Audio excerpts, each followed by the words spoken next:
Well, done 2 books with this thing. It does great. Well, you saw my book. Yeah. You saw most of the photographs that you came Shot right with that. through one of these. Now this is that's my 6th one of a G12. Really? And I have adopted Merrill P. Deere's admonition right here on the cover. Don't let the shooting get in the way of the fun. And that's my bottom line here. And I think whenever we diminish the ability to have self-expression down here and inhibit the characters who naturally came out of the woods, if you will, back in the old days, it was wonderful. It really was. I could say that some of the revelry on these grounds maybe got a little toward the edge of propriety, but it's become a very family-oriented organization, and I can say that my 2 kids were raised on these grounds, and many others were. And Ethan, I dare say you were. But anyway, and your father, for that matter. I did a lot of writing for Muzzleblasts, and I started under Maxine Moss back in the early to mid 80s, and published several articles, one on the King Powder Company and its daughter corporation, which was the Peters Cartridge Company. So anyway, I did that book in 2001. It took about 2.5 years to gather the information together.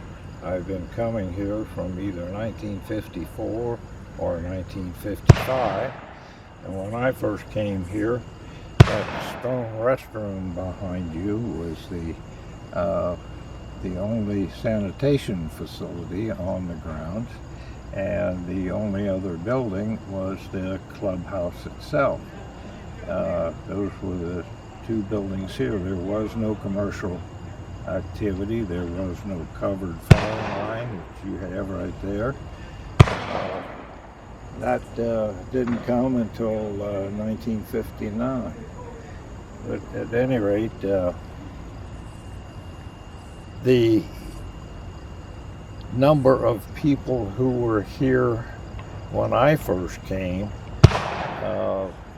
were the older generation, which I am now, of this organization, of the beginners of the association. Red Ferris, Bull Ramsey, the Boss Johnsons, and all of these people were genuine characters.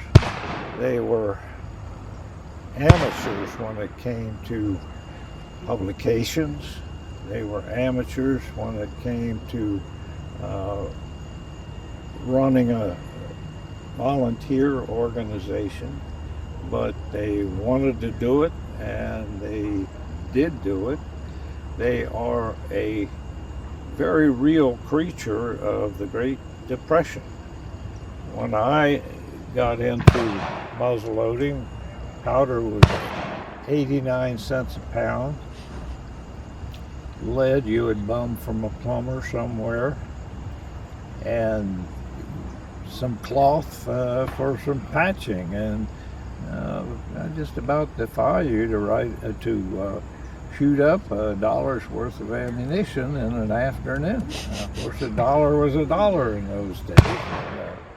A lot more money than it is now.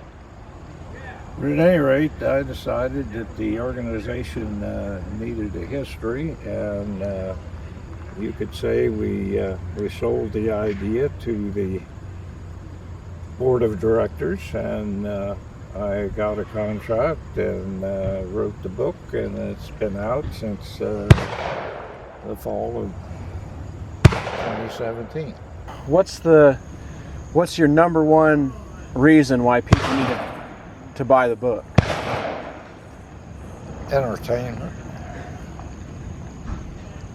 It's just good entertainment. If it isn't entertaining to you, I'll give you your money back. I mean, it was hugely entertaining to me when I lived down here. I mean, I've been coming here since 1954, 55. Used to come over on the Aurora ferry across the Ohio River, and this was before the divided highway up here was completed.